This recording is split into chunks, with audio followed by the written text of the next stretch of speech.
Oke, itu dia tadi teman-teman sekilas mobbing Wuling Cloud EV yang udah gue terima sejak tanggal 2 Juni yang lalu. Dan pada video kali ini gue akan mereview secara singkat nih pengalaman gue selama memakainya 2 minggu dengan mobil ini. Oke, sebelumnya gue disclaimer dulu bahwa ini bukan disponsori oleh pihak manapun, maupun itu Wuling ataupun produk lainnya untuk menjatuhkan produk Wuling. Ini murni pengalaman gue setelah memakainya selama 2 minggu untuk gue sharing kepada kalian. Oke, langsung aja kita mulai nih ya, dari mulai interior dulu. Jadi kesan pertama untuk ngelihat desain interiornya Wuling ini emang nggak salah kalau dikasih tagline Driving the Future of Comfort, karena memang untuk kabinnya ini terasa nyaman banget ya. Jadi emang terasa nyaman sekali mobil ini untuk interiornya, dan joknya itu terasa halus dan empuk ya. Dan selain itu ruangan kaki, ruangan kepala itu terasa luas banget. Jadi kita ngerasa kayak naik Kijang Innova Reborn ya. Untuk luasnya itu emang luar biasa sih mobil ini. Ini kayaknya mobil satu-satunya deh untuk yang produk Cina yang benar-benar ngerti untuk kebutuhan keluarga banget sih ini mobil ya. Jadi luar biasa enak. Nah, kemudian yang perlu kita ketahui nih, waktu kita pertama beli mobil ini itu kita menerima beberapa barang-barang yang menjadi kelengkapannya, seperti misalnya ini untuk keperluan ngederek, untuk P3K-nya, dan kemudian ada untuk portable chargernya, jadi kita bisa mudah untuk ngecas, dan ada tentu aja seperti segitiga. Dan kemudian juga ada perlengkapan lainnya ya yang perlu kita ketahui banget. Nah, untuk chargernya sendiri itu tinggal kita colok aja di colokan listrik rumah, jadi bisa kita cas dengan listrik yang ada di rumah kita, atau kita lagi bepergian kemana kita bisa colok dan dicas. Memang untuk pengisian ini agak lama, tapi ini part yang penting banget yang ada di dalam mobil kita ya, yang disertakan oleh Wuling sendiri. Nah, untuk wall chargernya sendiri nih, bagusnya Wuling itu kita dapat gratis, dan pemasangan listriknya itu untuk penyambungan barunya juga gratis dari Wuling. Tapi sayangnya wall charger gua udah 2 minggu belum juga terpasang nih. Ayolah Wuling, help me. Nah, untuk wall chargernya sendiri tentu aja lebih cepat nih daripada portable charger ini. Mungkin untuk penuh itu dari 0 itu sekitar 6 jam, 5-6 jam ya. Itu kira-kira dia udah penuh untuk 50 kWh mobil ini ya kapasitasnya. Dan tentu aja nih ada juga adapter. Ini adapter AC ya. Jadi supaya kita bisa ngisi di SPKLU yang umum itu, dengan adapter ini kita bisa pakai ngecas yang AC-nya. Jadi untuk di SPKLU yang umum itu ada 3 biasanya. Yang satu untuk AC seperti ini, yang satu lagi CHAdeMO, yang satu lagi CCS2. Nah, itu yang untuk fast chargingnya ya. Di mobil ini juga sebenarnya tersedia, tapi sayang banget ya, mesti harus yang kepala GBT. Jadi kalau kita menggunakan port yang GBT ini di SPKLU, tentu saja kita membutuhkan adapter tambahan. Nah, itu akan kita bahas lagi nanti di video selanjutnya masalah adapter itu. Dan ini kelengkapannya ya. Jadi yang tadi seperti pompa portable itu, dia ada juga disertakan cairan untuk nambel ban, karena memang mobil ini nggak disertai ban serep. Jadi hanya untuk nambel seperti ini menggunakan cairan. Jadi ini akan kita gunakan di saat darurat. Jadi tinggal keluarin si pompanya, colok di colokan di depan untuk 12 voltnya, kemudian kita bisa nyalain sambil mengisi si cairan itu ke ban kita yang bocor. Tapi sebelumnya udah dicabut dulu tuh penyebab bocornya, misalnya ada paku atau apa. Oke, sekarang kita lanjut lagi nih, kelengkapan lainnya itu yang agak tersembunyi sedikit ya, tapi ini biasanya selalu ada di setiap mobil. yaitu alat pemadam kebakaran atau APAR ya. Itu letaknya ada di jok depan di sebelah kiri, tepatnya di bawah jok. Di situ ada menempel di bawahnya itu APAR yang dapat kita gunakan dalam kondisi darurat atau jika melihat terjadi kebakaran di sekitar mobil kita atau di perjalanan, ini bisa kita gunakan. Nah, jadi kalau kalian nggak tahu posisinya di mana untuk mencari-cari, ini adanya di bawah kolong dari jok sebelah kiri depan.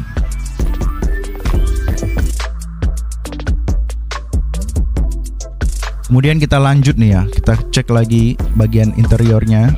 Jadi kesan pertama kita masuk ke dalam interior ini tentu aja ada sun visornya. Ini kalau dibuka ya, di sini kita lihat ada untuk lampunya dan ada untuk menempelkan kartu nih.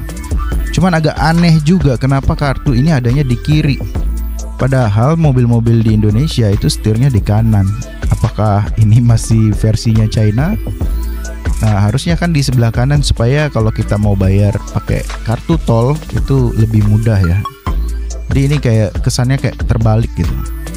Nah, untuk handle tangan juga agak aneh ya. Sebelah kanan kosong, memang sebelah kiri juga kosong, tapi di sebelah kanan ini ada cekungan yang artinya itu biasanya bisa dipakai juga buat handle tangan, tapi biasanya ada di sebelah kiri. Untuk di driver itu memang nggak ada sama sekali. Sementara di sini sebelah kirinya justru yang nggak ada cekungan. Nah, itu agak aneh juga.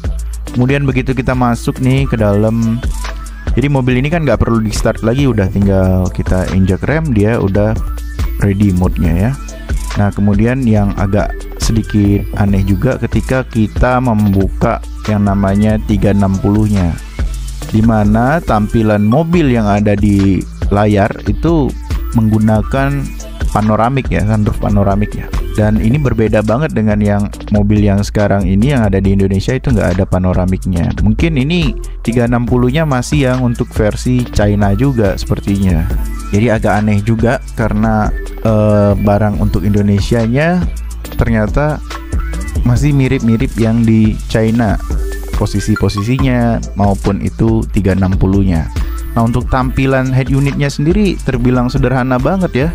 Jadi untuk audio itu kita cuman bisa setelnya dari USB atau dari Bluetooth, dan sementara untuk video juga dari USB. Jadi ini nggak seperti Android gitu, kita bisa misalnya buka di YouTube atau di Spotify atau lainnya, atau di sini juga nggak ada Apple CarPlay ya, nggak ada juga. Jadi bener-bener standar untuk setting-setting si mobil aja sih sebenarnya.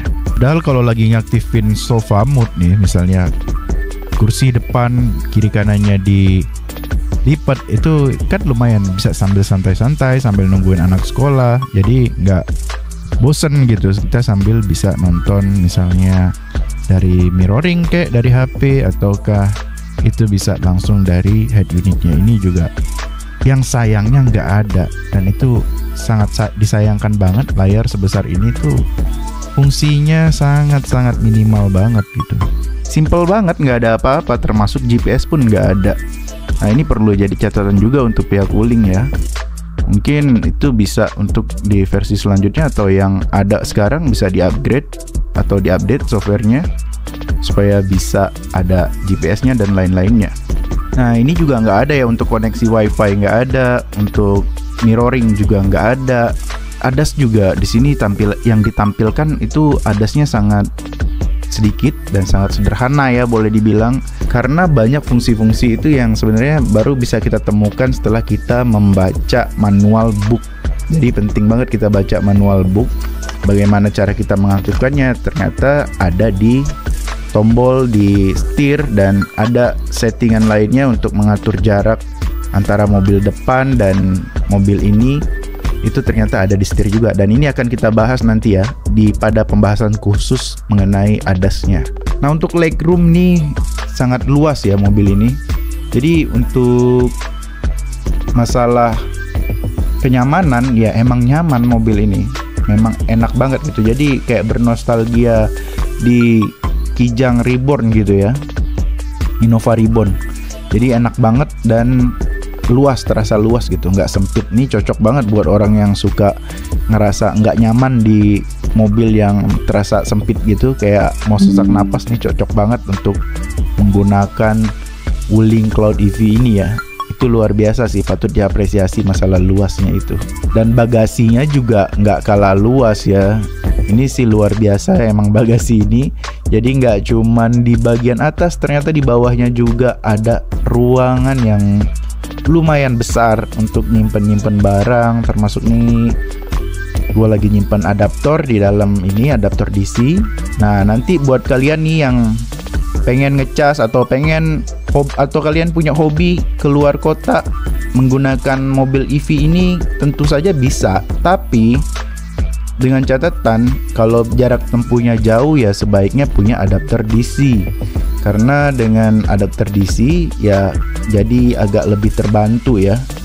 Karena lebih cepat itu chargernya, paling kurang dari 1 jam full mobil ini. Jadi kita tinggal sebentar juga ke pom bensin juga udah oke banget, udah full lagi gitu. Nah untuk link pembelian kalian bisa cek ya di deskripsi. Nanti kita juga akan membahas secara detail mengenai adaptor DC.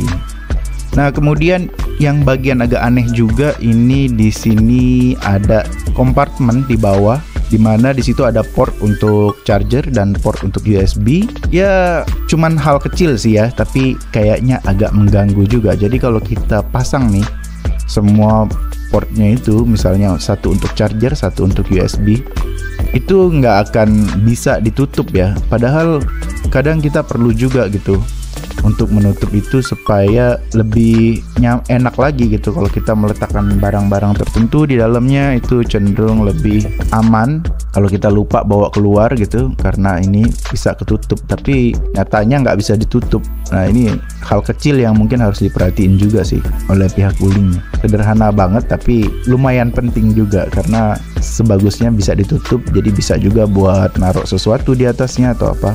Oke guys, itu aja dulu ya. Sampai ketemu lagi di video selanjutnya. Kita akan membahas lebih dalam lagi mengenai adapter DC-nya dan ADAS-nya dan hal-hal lain mengenai Wuling Cloud EV ini. Sampai ketemu lagi di video-video selanjutnya.